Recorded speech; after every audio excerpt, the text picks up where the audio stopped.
À toutes les femmes d'Afrique, vous êtes des reines, Maman Africa.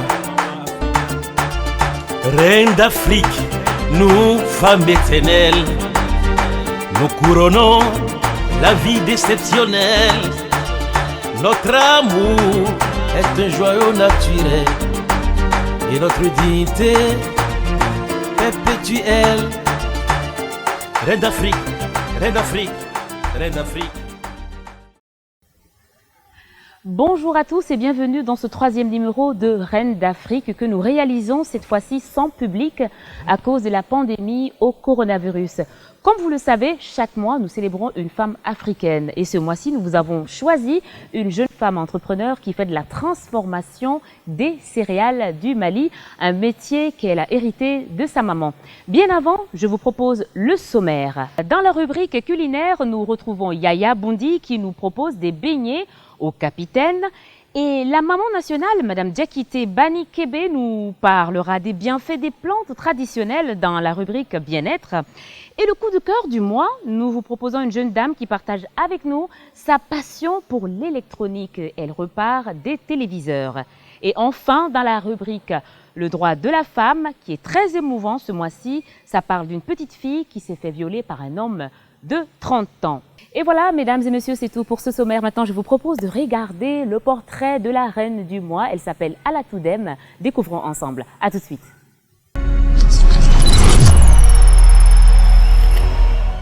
Alatou Dème est née en 1986 à Bamako.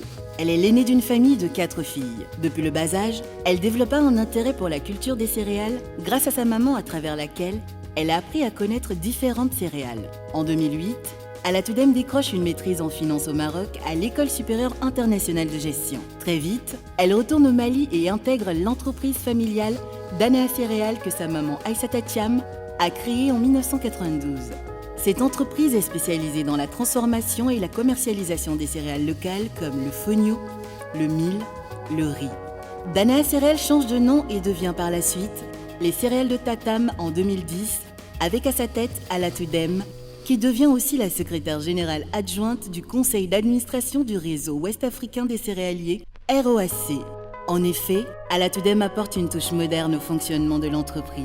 En 2015, l'unité de production de l'entreprise est déplacée avec succès sur une zone industrielle avec le soutien de l'USAID. L'entreprise, les céréales de Tatam, ne rate pas les grands rendez-vous d'affaires. Elle participe à plusieurs salons professionnels tels que le Salon de l'Agriculture de Paris, le Salon international de l'agroalimentaire de Paris, SIAL, le Salon international de l'agriculture au Maroc, SIAM, l'African Women's Entrepreneurship Programme, initié par le gouvernement américain. En 2018, Alatou Dème est classée parmi les 50 personnes les plus influentes du Mali par le Journal du Mali. Alatou Dème défend l'émancipation et l'emploi des femmes, particulièrement la femme malienne. Dans l'entreprise qu'elle dirige, elle a toujours privilégié le recrutement des femmes qui représente de nos jours 95% de son personnel.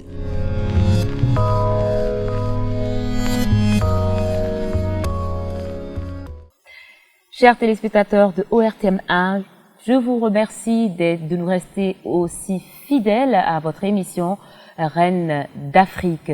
Comme je vous l'avais dit, aujourd'hui nous recevons une femme battante, dynamique et charismatique.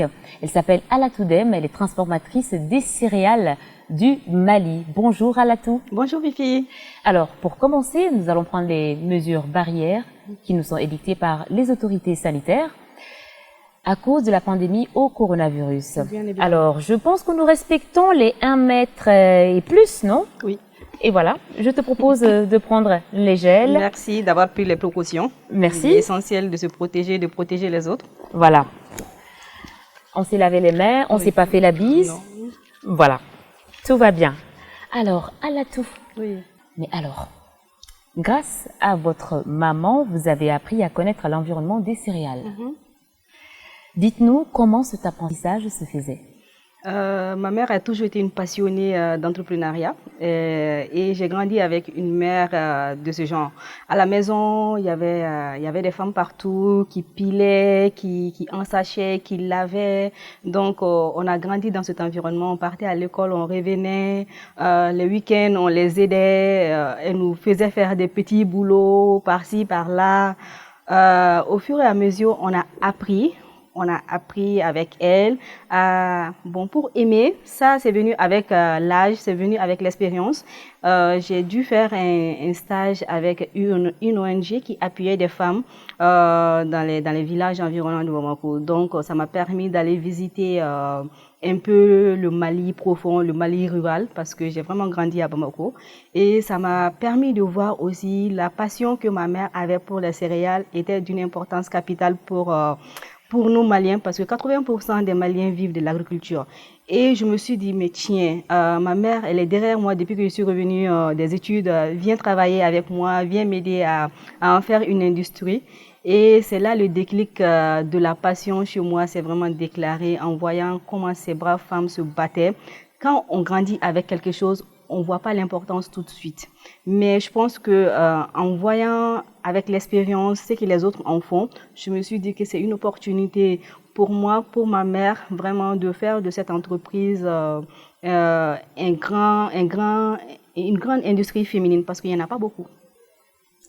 À l'époque, c'était une industrie totalement locale. Elle a commencé à la main. Justement, je voudrais bien que vous nous parlez de votre mère, de ses débuts, comment elle vous a inculqué l'amour des céréales. Aujourd'hui, vous avez fait une industrie, mais elle pilait d'abord, elle lavait, elle le faisait manuellement. Oui. Parlez-nous de ses débuts. Franchement, ses débuts, c'était difficile parce que quand elle a commencé avec le fonio, c'est une céréale que les gens consommaient une fois par an peut-être, on peut dire, parce que c'était une céréale très difficile à traiter. Il n'y avait pas de machine pour décortiquer le fonio, il fallait des pilons, il fallait des tamis, il n'y avait pas d'industrie de ce genre primaire. Et quand elle a commencé, tout le monde voyait ça comme un hobby. C'était parce que mon père, il n'a jamais été dans les besoins, il a un travail très bien payé, il l'a mis à l'aise. Donc les gens attendaient d'elle qu'elle soit une femme d'intérieur, qui n'a pas besoin de ce genre de boulot, mais c'est une femme qui a toujours été battante, qui a grandi à Caille, donc qui a grandi avec un papa qui était décédé très jeune, donc elle a dû se faire beaucoup elle-même, étudier, prendre du courage, faire du commerce, et elle adorait le commerce, plus la nécessité qu'elle a vue que à l'époque les gens ils n'avaient pas besoin de céréales précuites au fait, parce que la plupart des femmes allaient au marché pour acheter les céréales elles-mêmes et le faisaient à la maison. Mais l'importance qu'on a vue actuellement, c'est avec notre génération, l'importance des céréales transformées, parce que nous, on est toutes des femmes qui travaillent comme des hommes. On quitte la maison à 7h, on rentre à 16h, 17h, d'autres même à 19h, et on n'a pas le temps de cuisiner, on n'a pas le temps de faire ce que nos mamans faisaient. Donc, je pense que sa passion, elle me l'a transmise à travers ça. Je veux bien vous prendre au mot, parce que votre maman a commencé, quand c'était à ses débuts, elle a commencé par piler. Elle a pris, d'après mes recherches, elle avait pris quelques dames pour l'aider à piler le fonio, oui, qui est un céréale quand même très très difficile à préparer. Et est-ce que dans votre enfance, vous piliez aussi avec elle? Qu'est-ce que vous faisiez? On pilait, on faisait tout, on séchait, on empaquetait, on emballait les céréales, on tirait la bouche jusqu'ici parce qu'on ne voulait pas, mais ma mère, c'est une à l'ancienne. Parce que vous vouliez éviter de faire le travail, les corvées, c'était pas facile, mais c'est en grandissant qu'on voit l'importance de l'éducation à l'ancienne, vraiment, parce que ça nous a permis, moi, personnellement, de pouvoir tout faire. Et on se débrouille, même quand on vit à l'extérieur, on devient aussi une battante en soi parce qu'on a appris dès le jeune âge à atteindre nos objectifs. Donc, on a pilé, on a lavé, on a appris à faire la cuisine dès l'âge de 10 ans. Donc, aller au marché acheter des condiments. Je pense que c'est chacune d'entre nous, surtout au Mali, nous les jeunes filles à l'époque, 9-10 ans. Nos parents nous ont vraiment autonomisés. Je pense qu'on a une grande chance, notre génération a une grande chance. Oui. On partait au marché pour faire acheter les condiments, on venait faire la cuisine. Aujourd'hui, est-ce que vous êtes prête à envoyer votre fille au marché? Bien sûr, parce que je pense que c'est une éducation qui est essentielle. Ça apprend à faire des choix. En allant déjà au marché, on est obligé de choisir entre les légumes, de choisir la bonne qualité de légumes. Je pense que l'indépendance commence en faisant ses propres choix. Et on voit pas beaucoup l'impact. Quand on est jeune, on n'aime pas très les corvées. Mais en grandissant, ça nous permet, nous, d'être autonomes à notre niveau. Quand j'étudiais au Maroc, il n'y avait pas ma mère derrière moi, il n'y avait pas mon père. J'étais dans un appartement avec mes colocs. On était obligés d'aller acheter à manger, à faire à manger. On est obligé de prendre nos décisions soi-même. Donc, je pense que dès le jeune âge, on pousse les enfants à être autonomes. C'est pour leur permettre plus tard de se débrouiller sans les parents. Et ça, c'est quelque chose d'excellent qu'on a vraiment hérité, hein, Oui. qu'on a reçu de nos parents. Lorsque vous avez pris la direction de l'entreprise Les Céréales, qui était auparavant Danaya, oui. et grâce à vous, c'est devenu Tatam, vous avez relevé beaucoup de défis. Mais comment avez-vous pu relever les défis de fonctionnement et de modernité? Ah, c'est d'où la passion même, la passion de la gestion d'entreprise.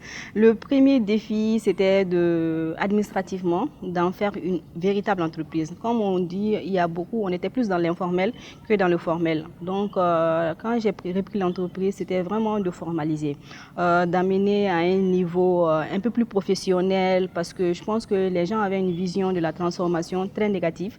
C'était les femmes à la maison en train de transformer et nous, on a voulu industrialiser ça.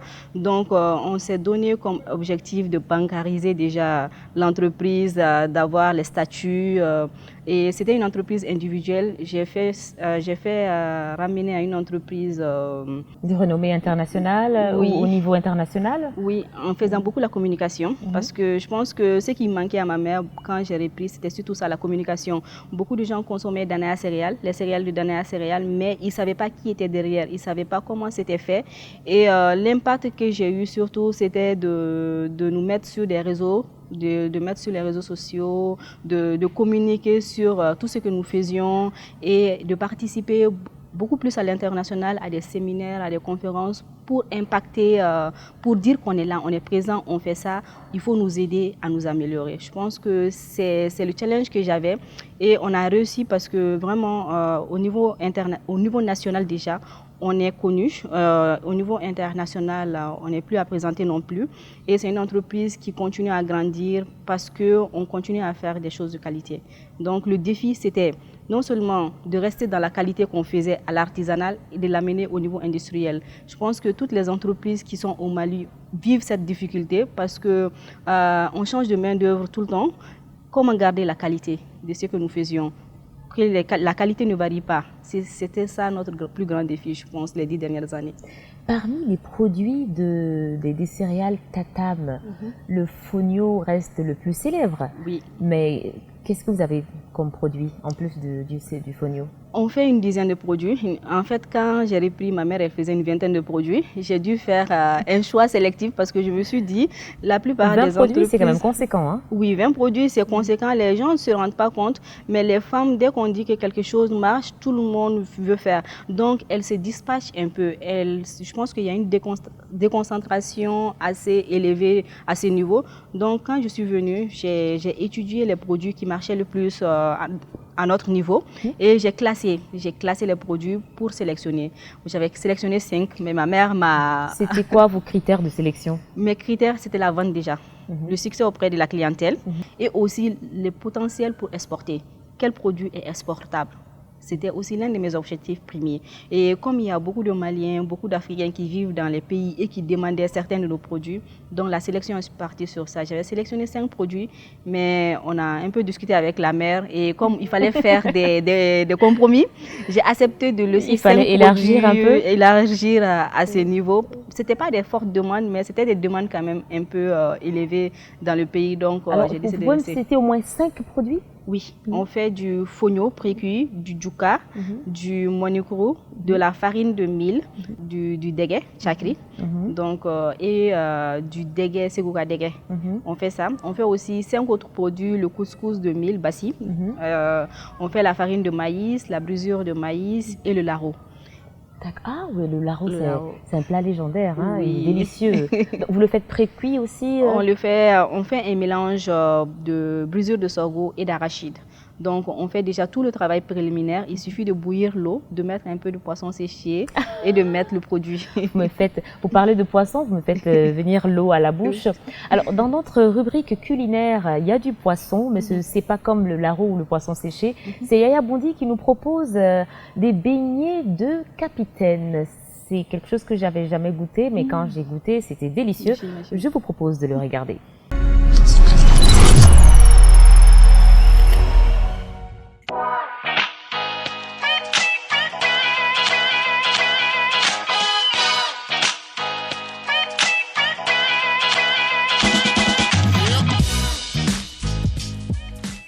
Bonjour, je vous ramène à l'enfance. Je vous propose une recette de beignets de capitaine au moringa. Je vous promets, on va se régaler. Pour une recette de 12 personnes, on a besoin de 500 g de filet de capitaine, de la farine, du parmesan, un peu de mayonnaise, du moringa, de l'huile de friture et comme assaisonnement du sel, poivre noir, ail, un peu de piment et des œufs. Je vais couper le filet de capitaine en petits dés. Là, je viens de couper le poisson en petits dés. Là, je prends un bol ou soit si vous avez un saladier à la maison, vous prenez ça. Là, je rajoute du moringa, l'ingrédient. Vous pouvez mettre autant que vous voulez, c'est pas du tout amer. J'ai rajouté du parmesan pour apporter plus d'onctuosité au plat. De la mayonnaise, poivre, sel, une gousse d'ail, de la farine, pas beaucoup. Je casse mes œufs.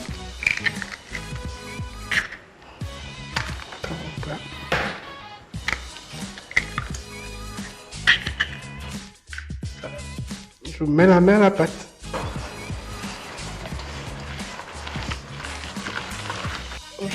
Je rajoute juste un peu d'huile.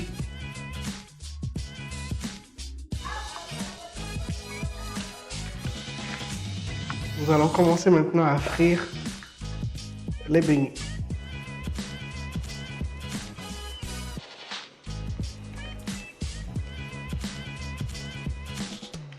Je trempe les doigts pour que ça ne colle pas trop.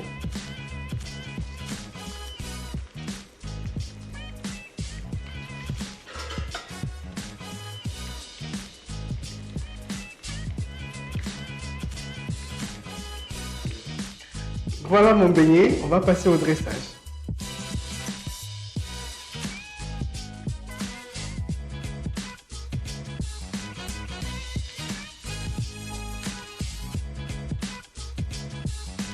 Voilà une recette simple, vous pouvez trouver les étapes de préparation sur nos différentes pages des réseaux sociaux.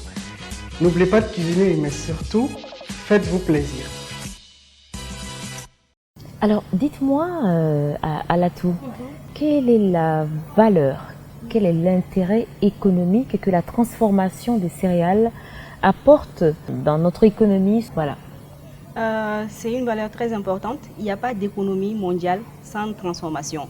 Vous allez voir tous les pays développés, la plupart des pays développés, c'est la transformation qui a fait qu'ils sont arrivés là où ils sont. Un pays qui ne transforme pas ses matières premières n'a pas de valeur ajoutée et revend ses matières premières à vil prix et ne crée pas d'emplois. La création d'emplois, ce n'est pas l'État qui crée des emplois, c'est les entreprises, c'est les industries. Et les industries, ils doivent transformer les matières premières produites dans nos pays pour pouvoir développer l'économie. Et normalement, on doit être considéré comme une opportunité énorme pour l'État. Il n'y a pas beaucoup d'entreprises comme la nôtre.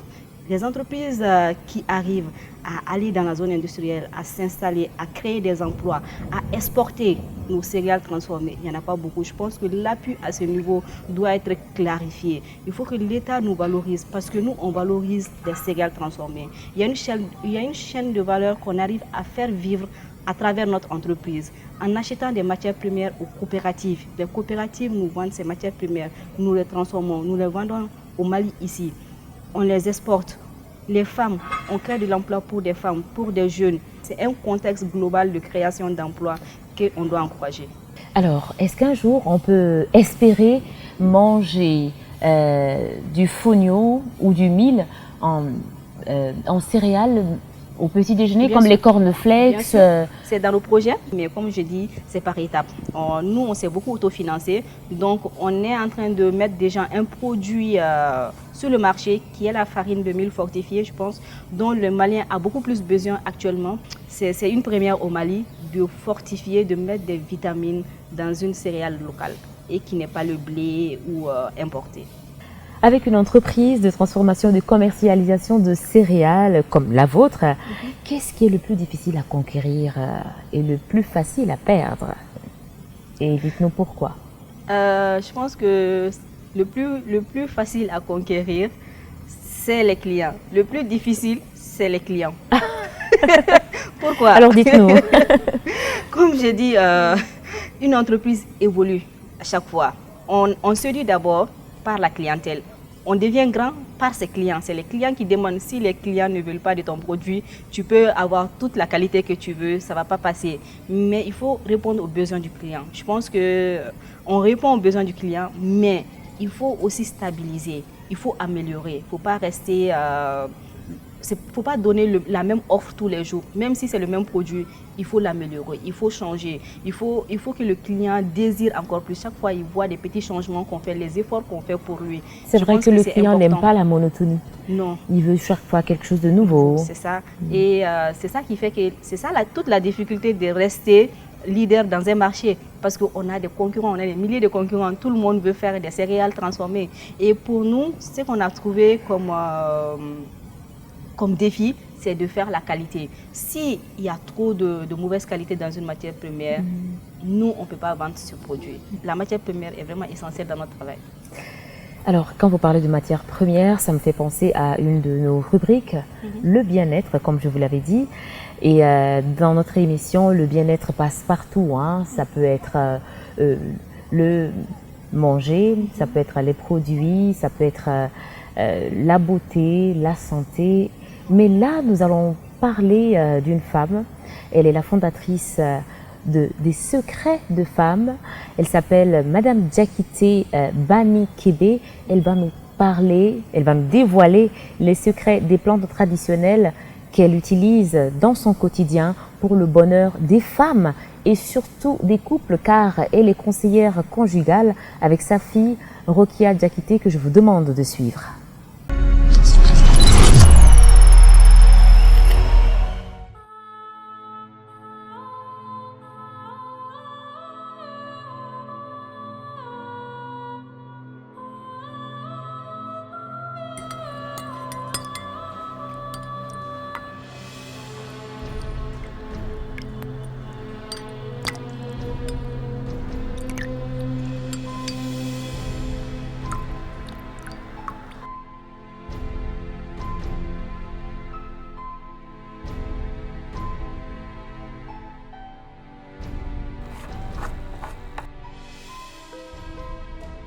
Mon entreprise, c'est le secret de femmes. Je suis à Goundou. Le travail me plaît parce que c'est ma grand-mère qui faisait ça. J'ai fait ça pour aider mes enfants, mes amis et mes soeurs. Je faisais ça, je donnais un cadeau. J'ai fait 2 ans, je donne cadeau aux gens comme ça, cadeau. Ils ont pas de l'oreille, de bouche à l'oreille. Ils m'ont mis sur la piste. Maintenant, je fais les foires, je vends des produits. Ça fait 40 ans que je fais ça. Tout le monde dit que c'est bien, c'est bien, c'est bien, c'est bien. Je travaille avec mes filles, mes belles filles. C'est seulement Rose Diakité, ma fille qui m'a aidé beaucoup, qui m'a aidé sur le net. On voit maintenant sur le net, elle vend dans tous les pays africains, européens, asiatiques, sur la ligne. C'est grâce à Dieu et à Rose. On travaille ensemble depuis des années, parce que j'ai déjà commencé toute petite. Quand je n'étais pas encore en mesure de parler de ces choses-là, quand même je faisais les étiquettes pour maman. Donc, ce qui nous a permis de répertorier les produits, de sortir un peu du cadre traditionnel de l'artisanat. Donc maintenant, maman et moi, nous sommes binômes. On fait tout ensemble, comme ce livre aussi, qu'on a fait ensemble, qui s'appelle « Réussir sa vie de couple », qui est un regard croisé entre 2 générations, sa génération et ma génération. Donc, dans notre activité de tous les jours, on côtoie des dizaines et des dizaines de personnes par jour. On peut dire que l'activité a pris une autre dimension. C'est pourquoi c'est comme un cabinet de consultation conjugale. Donc, il y a une partie où on fait la prise en charge psychologique des gens. Maintenant, la deuxième partie, ça c'est la partie industrie, la partie des produits intimes, des produits corporels, les senteurs, les accessoires de beauté, qu'on appelle les canaux traditionnels de beauté, comme les perles, les petits pains et tout ça. Maintenant, dans cet aspect, on a des produits traditionnels, 100% naturels, avec lesquels on travaille, le beurre de karité, le beurre de vache, le miel, les plantes. Voilà, donc il y a des plantes, des tisanes aussi pour le bien-être de la femme. Il y a le vétiver, le gongolili que le monde entier, beaucoup de femmes connaissent à travers le monde. Il y a l'encens, parce que les produits ont trois aspects. Il y a l'aspect d'abord thérapeutique, il y a l'aspect aphrodisiaque et il y a l'aspect mystique. Par exemple, on a remplacé les cure-dents intimes, les cure-dents autrefois pour la parole et tout ça, on les a remplacés par l'encens-bouche. L'encens-bouche, c'est une innovation de Adjapani Kébé, c'est elle qui l'a créé, parce qu'on n'est plus à l'époque des cure-dents. Le monde a évolué, on ne peut pas aller en soirée avec des cure-dents, mais on peut aller en soirée avec son encens intime. Nous avons eu la chance d'avoir beaucoup de trophées, que ce soit au Mali et en dehors du Mali. Et la première reconnaissance que maman a reçue, et c'était très longtemps, depuis en 1996, elle a été ambassadrice de la paix. Et ce trophée lui a été décerné par le sous-secrétaire d'État des Nations Unies. Donc après, elle est chevalier de l'Ordre national du Mali. On a reçu le trophée Nyeleni, Djenekala, le trophée de la maman nationale, le trophée de la femme battante. Et tout le temps, presque chaque année, elle est sélectionnée parmi les femmes battantes du Mali. À ma maman, je dirais que le temps m'a donné raison. Pourquoi? Elle a reçu le trophée de maman. C'est très différent une maman et une mère. Beaucoup de gens ne le savent pas. Une mère, c'est celle qui a donné la vie. Mais une maman, c'est celle qui entretient cette vie. Ma maman, elle est les deux à la fois. Non seulement elle m'a donné la vie, mais en tant que personne handicapée, enfant handicapé, elle a fait de moi une femme autonome. Donc pour ça, elle est une maman, une vraie maman, un être de lumière. Et comme la lumière qu'elle a été pour moi. Et c'est l'occasion pour moi pour lui dire que je l'aime de tout mon cœur et lui dire aussi à Barkaladona. Alors dites-moi, Madame Alatou, dans ce marché de la transformation et de la commercialisation des céréales au Mali, il existe de nombreuses femmes, beaucoup de femmes font la même chose que vous, qui ont débuté comme vous. Quelles leçons avez-vous retenues et que pouvez-vous partager avec ces femmes pour qu'elles puissent faire avancer leur activité d'affaires aussi? Je pense qu'elles doivent, nous on a compris à notre niveau avec la maman, c'est qu'il faut s'auto-financer. Beaucoup de personnes n'arrivent pas à le faire ou n'ont pas les moyens de le faire. Je pense que dans l'industrie, il y a beaucoup qui n'ont pas de crédit auprès des banques. Donc, le financement est la base d'une amélioration continue. Et nous, on s'est vraiment donné les moyens et les objectifs d'atteindre cela. En s'autofinançant, en cherchant des prêts au niveau des banques, je pense que c'est essentiel pour augmenter. Et de deux, de ne pas confondre la caisse de l'entreprise avec sa poche. Il y a beaucoup, je pense, qui n'arrivent pas à bouger d'un niveau A pour aller à un niveau B parce qu'ils ont des soucis. Ils utilisent l'argent qui doivent aller dans les matières premières. Ils utilisent l'argent pour aller dans d'autres, dans l'unité et ils mettent dans le privé. Il faut savoir dissocier et recruter des jeunes qui ont des diplômes pour les aider. La plupart des femmes qui font la transformation ont un niveau d'études à un certain niveau. Donc pour aller à un autre niveau, il faut quand même des gens qui ont la capacité de le faire. Et je pense que l'association avec ma mère a réussi de ce niveau parce qu'elle avait l'expertise, l'expérience. Et moi, j'avais ma jeunesse et mon diplôme. Et j'avais des visions plus ce qu'on faisait. Je pense que on a gagné du tonnerre sur ça, sur beaucoup le dynamisme, jeune, expérience. Mais justement, vous me faites penser à quelque chose, un acte que vous avez posé, c'est d'avoir transporté l'unité de votre maman, l'unité locale, dans une zone industrielle et en faisant vraiment une usine de fabrication aux normes internationales. Dites-moi votre secret, comment avez-vous fait? Je pense qu'il y a eu beaucoup de chance, beaucoup de vision. J'ai été aussi coachée par certains membres de ma famille. Mon père était là, c'était un soutien essentiel. J'avais des visions, il fallait me recadrer parfois, mais je pense que en venant travailler avec la maman, j'ai vu l'opportunité qu'on avait avec l'USAID. Donc, on les a fait une demande. On a décidé d'acheter un terrain dans la zone industrielle. Vous étiez genre la superwoman, elle a quitté tout simplement le Maroc, elle est arrivée et puis elle a décidé avec les secrets, les cartes. Non, pas du tout. Maman, je vais changer tout de suite par un tour de magie. C'est ça? Non, pas du tout. Avec l'USAID, comment vous avez fait? C'est quand j'ai commencé à travailler avec la maman et j'assistais beaucoup aux réunions de l'USAID, aux réunions des partenaires en général. Vous cherchiez des opportunités. On cherchait des opportunités et puis comme on avait beaucoup investi nous-mêmes, l'USAID a vu en cela une opportunité de nous aider. Bon, c'est pas l'USAID lui-même, mais l'ICM. L'ICM, c'était un projet de l'USAID mis en œuvre au Mali. Donc, c'était même presque à la fin, il restait à peu près 2-3 ans à l'ICM pour boucler. Et on a fait un plan d'affaires, on les a proposés et ils ont accepté. Et je pense que ça nous a vraiment donné un coup de pouce énorme parce qu'on avait la vision, on avait l'envie, mais maintenant il fallait les fonds. Et l'USAID nous a donné une subvention, il nous a aidé à avoir un financement auprès de la BICIM, un crédit. Et nous-mêmes, après, on a amené des fonds propres pour finaliser le projet. Donc, on a mis à peu près plus de 250 millions dans la construction, dans l'aménagement de ce projet. Mais c'est toujours une fierté pour nous d'avoir fait. C'est pas facile, mais ça nous a permis de l'atteindre. Vous êtes en zone industrielle actuellement sur les terrains, on va dire les parcelles de l'agence pour l'aménagement des zones industrielles. Est-ce que vous avez des retombées? Est-ce que vous avez des bénéfices? Est-ce que vous avez des avantages?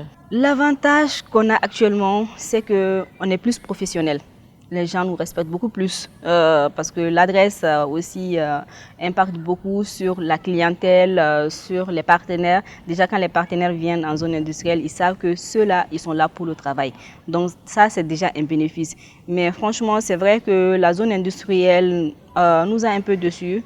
On en a parlé, on essaie de voir qu'il y ait des retombées positives. Mais je pense qu'en tant que petite entreprise, quand on est parti pour construire... Vous êtes bien modeste quand vous dites une petite entreprise, vous êtes bien modeste. On est une PME quand même. Il n'y avait pas d'eau dans la zone, il fallait faire des forages et le forage parfois dans des périodes... C'est à vous de le faire ou c'est à l'Asie de le faire normalement? Normalement, on nous a dit que c'était une zone aménagée. Il y avait que l'électricité quand on est arrivé. L'électricité était disponible, mais il n'y avait pas d'eau, les routes, les fossés, il n'y avait rien. C'est terrible parce que les périodes de pluie, les voitures, aller au travail, c'est vraiment difficile. Donc, on essaye de faire un lobbying pour que l'État et la zone industrielle puissent changer ce fait. Je pense que la dernière fois, il y avait le directeur de l'Asie dans la zone industrielle.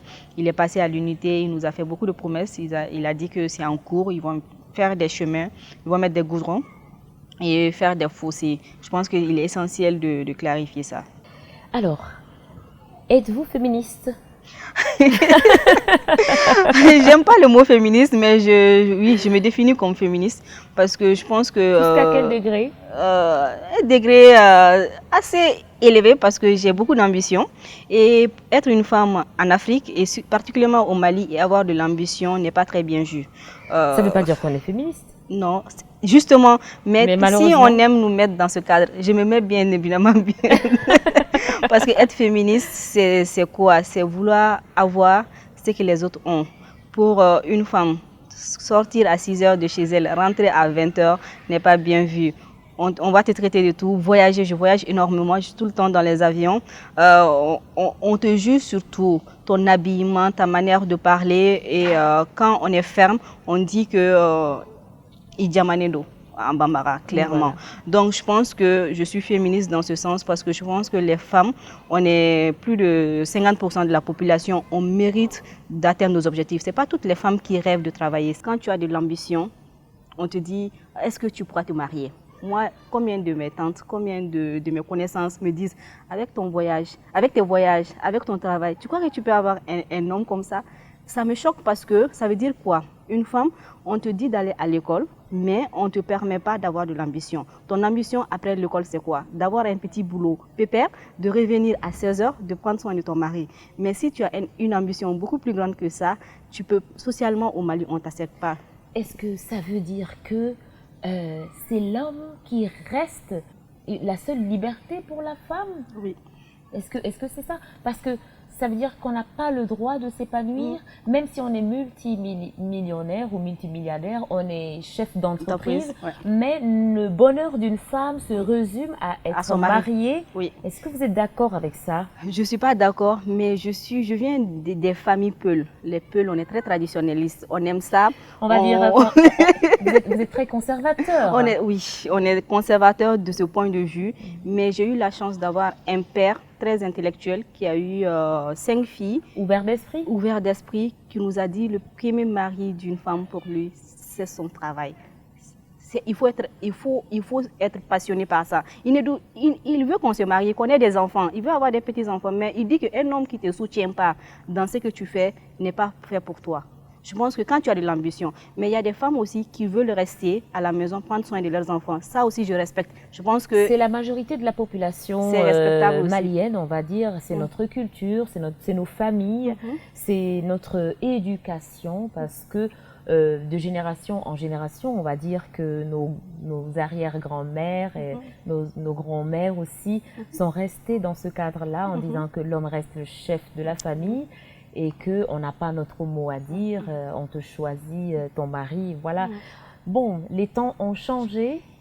Je pense qu'une femme... Alors cela revient à dire que vous êtes féministe. Oui, je peux respecter mon mari tout en aimant passionnément mon job et qu'il me soutienne. Je pense que la preuve, mon père, il a toujours soutenu ma mère, il l'a financée.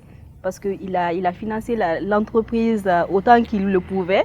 Il a soutenu du fait qu'il l'envoyait il l'envoyait au séminaire, aux conférences. Il n'a jamais mis un stop à cette passion. Je pense que ce genre d'homme, c'est ce qu'il nous faut beaucoup plus. Il faut qu'on éduque nous, les femmes. C'est nous qui éduquons nos enfants, nos fils. Il faut qu'on éduque nos enfants pour respecter les femmes. Est-ce que vous voulez dire que tous les hommes que vous allez rencontrer sur votre chemin, vous les voulez à l'image de votre papa? Oui, clair et net, parce que c'est un homme que je respecte beaucoup. Un homme formidable, on va dire. C'est un homme formidable qu'il faut connaître, et je pense qu'il y en a beaucoup, il faut les connaître, mais c'est nous les femmes qui sommes la base de la société, ça c'est sûr. Nous faisons l'éducation de nos enfants et je pense que actuellement, si on démissionne de l'éducation, on laisse faire nos enfants. Si on n'éduque pas nos fils comme nos filles, la société va aller de pire en pire. Et l'éducation, c'est ce qui est la base de la société. Vous savez, je pense que votre père doit être fier de vous. Monsieur Dème, si vous nous regardez votre fille, quel hommage elle est en train de vous faire. Elle est vraiment fière de vous. Cela me fait penser à une autre question. Vous êtes une jeune femme leader. Les regards barrières sexistes existent dans notre monde professionnel, comme vous le savez. Mais comment faites-vous pour les affronter? Actuellement, ça va. Mais à mon tout début, c'était vraiment horrible. J'étais en plus super timide. Donc, j'essayais de ne pas affronter les personnes âgées parce que la plupart des chefs d'entreprise, c'est des personnes de plus de 50 ans. Et moi, je suis venue avec mes 24 printemps, toute jeune pimpante, avec mes pantacourts, mes pantalons, mes vestes. On me regardait de haut. C'était difficile, c'était vraiment difficile. Mais je pense qu'avec un peu de doigté, un peu de passion, on peut arriver à faire changer les personnes qu'on côtoie. On ne peut pas faire changer la société, c'est sûr, mais les personnes que nous côtoyons, on peut leur faire voir là où on veut aller. Quand je rentrais dans une salle de réunion, on se demandait est-ce que vous vous êtes pas trompée, mademoiselle ou bien, si on avait des réunions, vous pouvez prendre des notes. On dirait que j'étais la secrétaire. C'est vraiment, je pense qu'il y avait le partenaire, comment on dit, paternaliste. Le paternalisme. Oui. Et j'ai essayé de vivre avec, de montrer que j'avais quelque chose dans la tête. Il fallait m'écouter. Je pense que je suis une personne très ferme aussi. Dieu merci, j'arrive à me faire respecter. Alors, d'autres diront que vous êtes têtue. Oui, très têtue. Quand je veux quelque chose, je fais tout. Je fais pas forcément, je rue pas dans le tas, mais j'essaie quand même avec le doigté de faire changer la personne d'idée petit à petit. Mais j'ai vu quand même qu'il y avait du harcèlement pour les femmes. Quand on est jeune, on s'habille bien, les hommes ils viennent vers vous en vous draguant. Je pense qu'il faut arrêter ça, le professionnel, séparer la vie professionnelle de la vie privée, et j'ai toujours tenu à le faire. Et le respect de ma personne, c'était l'une des priorités pour moi, qu'on me respecte en tant que personne, en tant que femme. Que je sois jeune, oui, que je sois célibataire, oui, mais dans le cadre professionnel, il y a des limites que je maintenais. Alors, qu'est-ce que vous pensez des femmes qui pratiquent des métiers non conventionnels? Est-ce que vous savez c'est quoi les métiers non conventionnels?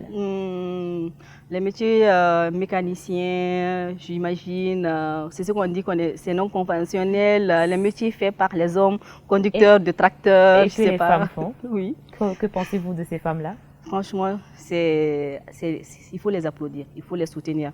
C'est pas parce qu'elles veulent dépasser les hommes ou elles veulent, mais c'est leur passion. Elles ont sûrement aimé. Donc, pourquoi les juger si c'est ce qu'elles veulent? Moi, je pense que c'est ce que je disais tout à l'heure. Il faut avoir une passion et encourager la personne à atteindre cette passion. Il ne faut pas que la société règle de façon que tout le monde soit dans un cadre. Peut-être qu'on va me mettre dans un cadre que je ne veux pas. Je veux élargir mon cadre. Donc, laissez-moi élargir ce cadre. Il le faut d'ailleurs. Pour qu'une personne soit heureuse, ce n'est pas simplement en faisant ce que les autres veulent, mais en faisant ce qu'on veut dans le respect des choses. Je pense qu'on peut arriver. Alors, on a une rubrique, ça tombe bien. C'est le coup de cœur du mois. Elle s'appelle Sokona Doumbia. Elle est dans la vingtaine. Elle a une grande passion pour l'électronique et elle est réparatrice des téléviseurs. Alors, on est allé la voir. Elle est impressionnante. Je vous invite à la découvrir. Regardons.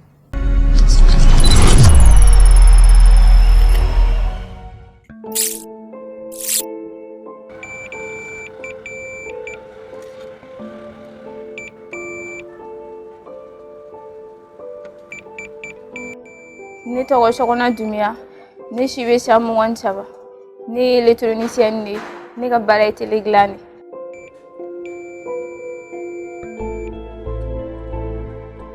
Baara in kanu donna ne dusukun na parce que ne ye baara in sɔrɔ école sira de fɛ. An kun bɛ électronique dilan, donc ne yɛrɛ nana ye baara in nana diya ne yɛrɛ, donc ne continuera ka baara in kɛ. Sokona don dɔ kɛra sɔgɔma, Sokona nana an fɛ yan nɔ. K'ale bɛ fɛ ka ale ka matière dɔ bɔra télé kɔnɔfɛnw kan. N nana ye a la baara in a ka d'a ye. A continuera an ko a ma n ko n'i bɛ se ka to yan i bɛ se ka jateminɛw kɛ pour que baara in kɔnɔna na n'i sera ka faamuyali minnu sɔrɔ o bɛ se ka i bɔ bolola ekɔliso la. A ye baara daminɛ ka se kalo 1 kalo 2. Ne yɛrɛ nana ye baara kɛcogo ni a ka faamuyali kɔnɔna na baara in diyara ye. Bon. An tora ten tɔ ka se fo kalo 6 ɲɔgɔnna ma a yɛrɛ nana kɛ tiɲɛ yɛrɛ la ne dara la a bɛ baaraw kɛ ne yɛrɛ bɛ nisɔndiya o la ne bɛ appareil dɔw d'a ma ne yɛrɛ tɛ sigi n'a ye k'a fɔ k'a bɛ se k'olu kɛ. Depuis ne ye baara in daminɛ ne ka patron b'a kɔnɔna diya ne ye et puis a b'a dusu suma ne kɔrɔ ne ka baara la ni ma mun faamu a b'o ɲɛfɔ n ye ka ɲɛ. Ne bɛ nin baara in kɛ ɲina a san 4 de mais n bɛ parantiya de la fɔlɔ. Baara in nafa tɛ dɔn a ban. Atelier in baara ɲɔgɔnya kɔnɔna na an ka atelier in kɔnɔ yan Sokona kelen de ye muso ye anw cɛla yan. An ma jɔ Sokona la baarakɛɲɔgɔn ka ca yan maa si ma jɔn a la. Sokona fɛnɛ mɔgɔ min don a bɛ bɛɛ bonya a ma jɔn a yɛrɛ fɛnɛ na a kɔni bɛ baara kɛla a yɛrɛ hakilina la a b'a faamu cogo min na a bɛ ka baara kɛ ten tɔ. Ne bamuso tun b'a faamu k'a fɔ ko ne bɛ se ka baara in kɛ mais sisan a y'a dɔn k'a fɔ ko baara in kanu bɛ n dusukun na a ye n to yen ka baara in kɛ. Dɔw yɛrɛ b'a kɛ kɔrɔbɔlifɛn yɛrɛ k'u sigi k'a makɔnɔ k'a ye a b'olu ka baara kɛ cogo min na u yɛrɛ bɛ satisfait a ka baara la kosɛbɛ. Dɔw bɛ cadeau d'a ma yɛrɛ baara in kɔnɔna na parce que olu m'a ye ko muso bɛ se ka baara in kɛ ka se nin niveau ma. Don n'a nataw la a ka di n ye ni n ka patron yɛrɛ y'a dɔn k'a fɔ n sera baara la kosɛbɛ donc n y'an ka télé dayɛlɛ n yɛrɛ ye quoi.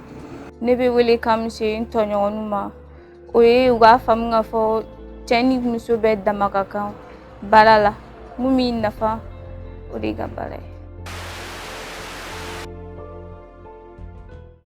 Fifi, est-ce que vous parlez Peul? Oh mon Dieu, mais quelle question! Ah. Pourquoi Peul? Peul, c'est l'une des langues nationales maliennes et je suis Peul.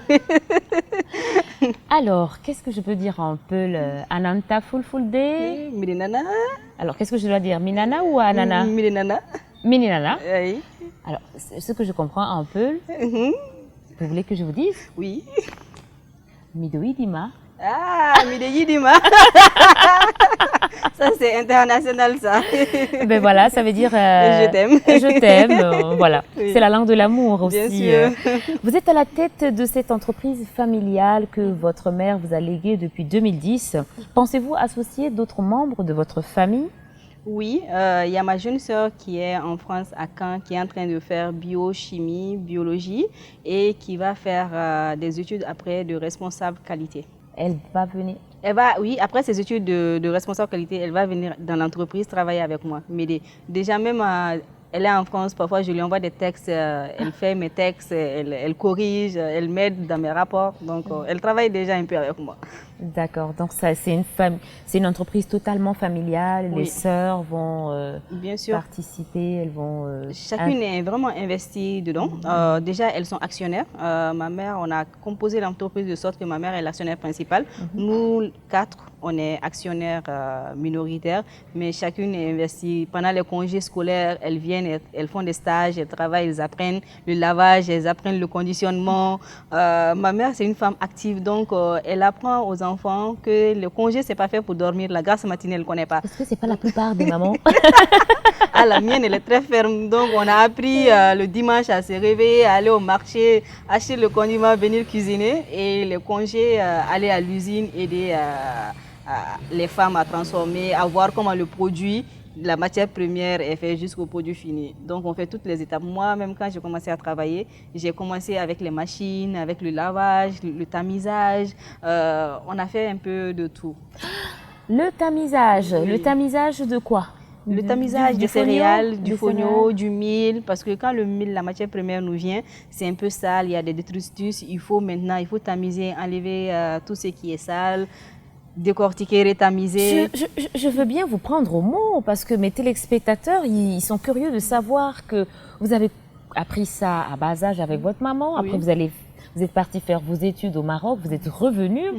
Aujourd'hui, vous êtes à la tête de cette entreprise. Mais est-ce que vous savez piler le fonio comme le faisaient à l'époque les pileuses de votre maman? Bien sûr, je vais même te le montrer tout de suite là. Ah, mais attendez. Je suis prête. Mais non, là, je vais vous lancer un défi. Hein. Bien sûr, prête. Vous êtes prête? 100%. On va y aller là? Oui. Alors, ma chère... Je vais te montrer. Attends, j'ai même pas enlevé ma veste. Il faut que je me mette à l'aise là. Tu vois? C'est pas difficile, hein? D'accord. Il faut le faire longtemps. Ok. Et actuellement, on a la chance d'avoir des machines qui nous fassent ça. Et les femmes ne voient pas la difficulté. Mais à l'époque, pour faire 100 kilos, c'était pas facile. Vous imaginez toute la journée. Ben voilà.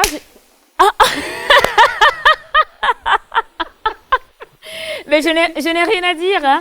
Je voulais prendre Alatoudem au mot. Elle m'a montré. Elle a relevé le défi. Voilà. Alors, 95% du personnel de votre entreprise sont féminins. Pourquoi ce choix en termes de recrutement? Quand on a commencé l'entreprise, c'était pour vraiment aider les femmes environnantes. On est dans un quartier assez, comment on appelle ça, où les gens sont à l'aise, mais les quartiers environnement, on voit beaucoup de femmes qui viennent demander de l'aide un peu à ma mère pour trouver du travail. On a besoin de travail. Donc, d'où même est partie beaucoup l'entreprise, parce qu'en voulant créer des emplois pour ces personnes vivant dans la précarité, l'entreprise a été lancée. D'où l'idée même de faire beaucoup plus de femmes. Je pense que les femmes, quand elles ont envie de travailler, elles se donnent 100%, 1000% même parfois. Et nous, ça nous donne des opportunités pour les pousser à faire vivre leur famille. C'est pourquoi on veut recruter des femmes, les aider à nourrir leur famille. Vous savez, on vient de parler de féminisme. Alors, ça ne fait que confirmer votre engagement féminin pour la cause des femmes. Bien sûr, je pense qu'il ne faut pas seulement parler, il faut mettre les actes. Les actes, c'est créer des emplois pour les femmes. Et franchement, mon entreprise, si je dois recruter 50 personnes, je veux que sur les 50 personnes, 48 soient des femmes. Alors maintenant, nous arrivons bientôt à la fin de notre émission. Mais bien avant, vous savez, on a une rubrique qui s'appelle « Le droit de la femme ». Et dans cette rubrique, on parle également, on parle du droit de la femme, on parle des maux que la femme subit dans la société. Quand je dis mots, M-A-U-X, que les femmes subissent dans la société. Également, la marginalisation de la femme, de la jeune fille, de l'enfant. Et particulièrement dans cette rubrique, nous allons parler de pédophilie. Un acte ignoble, également émouvant. Et dans cette rubrique, chers téléspectateurs, nous avons une petite fille, elle a 4 ans cette année. Au moment des faits, elle avait 3 ans. Elle s'est fait malheureusement violer par un homme de 30 ans. Je vous invite à regarder ce reportage. Alors, comment la famille a réagi à cet acte? Comment la prise en charge a été faite? Qu'est-ce qui est arrivé à celui qui a fait cet acte, on va dire le violeur? Et qu'est-ce que la petite fille de 3 ans qui a 4 ans aujourd'hui, qu'est-ce qu'elle est devenue? Je vous invite à regarder ce reportage très émouvant. C'est pas facile, ça fait partie de cette émission. C'est une sensibilisation pour appeler la population à faire face à certaines choses, à certaines réalités de notre société. Regardez.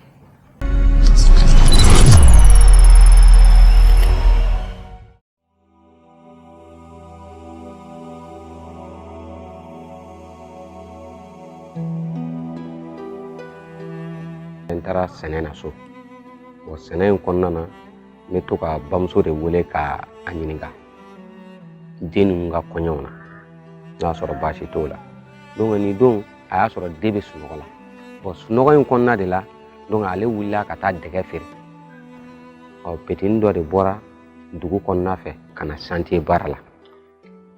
Chantier min filɛ n kɔfɛ a nana o baara de la. Bon, nin de ye jateminɛ kɛ. Donc ba ka bɔ waati a n'a ka don waati cɛ. Donc a munumunu ka sɔrɔ ka na don so kɔnɔ den dalen kan. Ka sɔrɔ ka na bin den kan. Den dun bɛ san 3 de la o waati. La petite fille de 3 ans, quand nous la recevions, elle était vraiment dans un état d'anxiété. Elle était toute affaiblie, abattue, triste et d'une anxiété terrible. L'examen était vraiment difficile et même pour qu'elle puisse parler, il a fallu beaucoup de tact. Comme d'habitude, nous interrogeons et nous examinons, nous apportons également les soins nécessaires. Mais le cas de cette fille était vraiment pitoyable parce qu'elle avait des lésions vulvaires et des lésions hyméniales graves. Elle avait même déjà eu des points de suture avant de venir chez nous. Le One Stop Center est un centre de prise en charge holistique des personnes survivantes de violences basées sur le genre. Holistique dans le sens qu'il offre tout un paquet de services de prise en charge dont l'assistance médicale, l'assistance psychosociale, sécuritaire et juridique. Le One Stop Center est né d'une volonté gouvernementale avec l'appui du système des Nations Unies sous le leadership du Fonds des Nations Unies pour la population. Tous les services sont gratuits et les interventions sont axées sur les droits des personnes survivantes. Ce que je viens de voir, il s'agit d'un cas de pédophilie. La pédophilie est un crime. La loi, en tout cas le code pénal malien, définit la pédophilie comme étant un acte. Toute personne qui commet un acte de pénétration sexuelle ou un attouchement sexuel sur un enfant, un mineur de moins de 13 ans, est coupable de pédophilie. La législation malienne l'a prévu, justement pour différencier la pédophilie du viol le viol qui concerne les plus de 15 ans, qui concerne les femmes en général. Mais les enfants de moins de 13 ans, les filles, les garçons de moins de 13 ans, lorsqu'ils sont victimes de viol, en parenthèse, la loi a prévu qu'il s'agit de cas de pédophilie. Et la pédophilie est considérée comme un crime qui est prévu par l'article 228 du Code pénal malien et qui dit que la peine minimale pour quelqu'un qui est déclaré coupable de pédophilie c'est de 5 ans à 20 ans, voire à la réclusion à perpétuité. C'est-à-dire la personne qui est jugée coupable de ce crime peut passer toute sa vie en prison. Lorsqu'il y a des circonstances aggravantes, notamment lorsque c'est commis par plusieurs personnes, la personne peut passer toute sa vie en prison. Dans le cas qui nous intéresse, il s'agit effectivement d'une petite fille de 3 ans. Donc vous voyez que là c'est carrément un enfant, un bébé.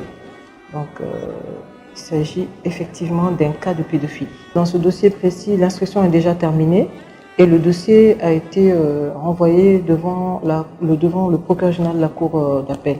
Je lance cet appel en tant que femme, d'abord en tant que mère de famille, ensuite en tant que membre d'associations de défense des droits de l'homme en général et des droits de la femme en particulier, de l'enfant. En tant que présidente du tribunal de grande instance de la commune 2 également, je voudrais dire à ces victimes qu'elles se montrent et je voudrais aussi leur dire que l'anonymat est garanti. Leur anonymat est garanti. Elles n'ont pas besoin elles n'ont pas besoin de se montrer. L'instruction est secrète. Donc nous n'avons pas le droit de divulguer ni leur nom, ni leur statut, ou même où elles habitent. Donc nous ferons tout pour les protéger, que ce soit des mamans qui ont des filles ou des enfants qui ont été victimes de pédophilie, ou des femmes qui ont été victimes de viol, qu'elles dénoncent. Et c'est la seule manière pour qu'on puisse éradiquer ce fléau. Vous êtes la reine du mois, c'est le 3e numéro de Reine d'Afrique. Dites-moi, comment s'appelle votre royaume? Mon royaume, je vais le dire en anglais parce que ça fait plus rêver, Dream Island. C'est vraiment, ce serait un royaume où tous les rêves peuvent se réaliser. Je ne veux pas rêver, je veux que les rêves se réalisent dans mon royaume. Ah, l'île du rêve. L'île du rêve et du possible. Magnifique, ce sera le nom de votre royaume? Oui. Alors quel appel lanceriez-vous aux femmes, aux jeunes femmes comme vous de votre royaume? De ne pas avoir peur de réaliser leurs rêves.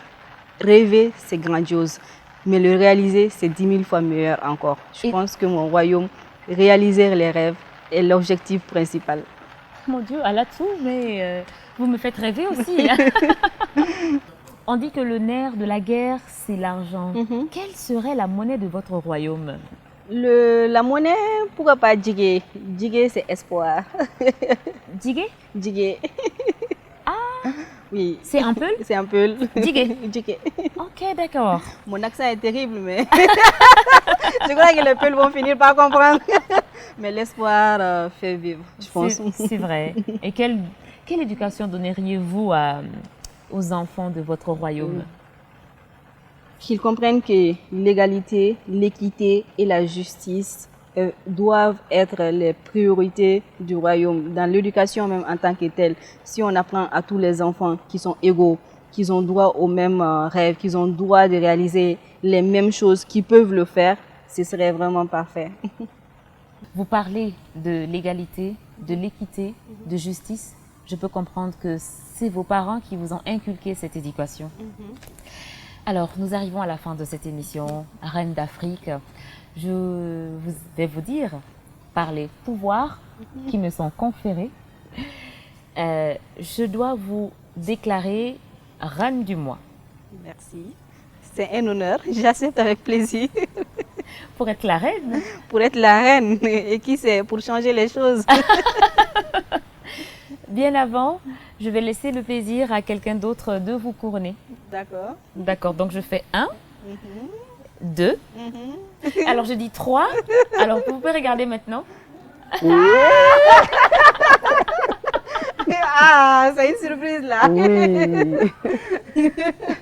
Chers téléspectateurs, comprenez que voilà, la légendaire Tatam qui est là aujourd'hui. Et c'est la maman de Alatou qu'on aurait voulu prendre comme reine du mois. Mais elle s'est déclinée, elle a dit non, prenez ma fille.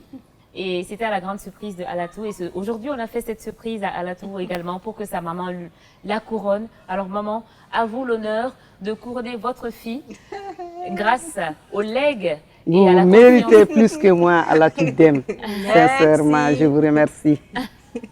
Avec honneur. Vous faites honneur aux femmes, surtout aux jeunes femmes. Oui, et le spectre pour régner Ouais. sur son royaume. Ouais. Et voilà.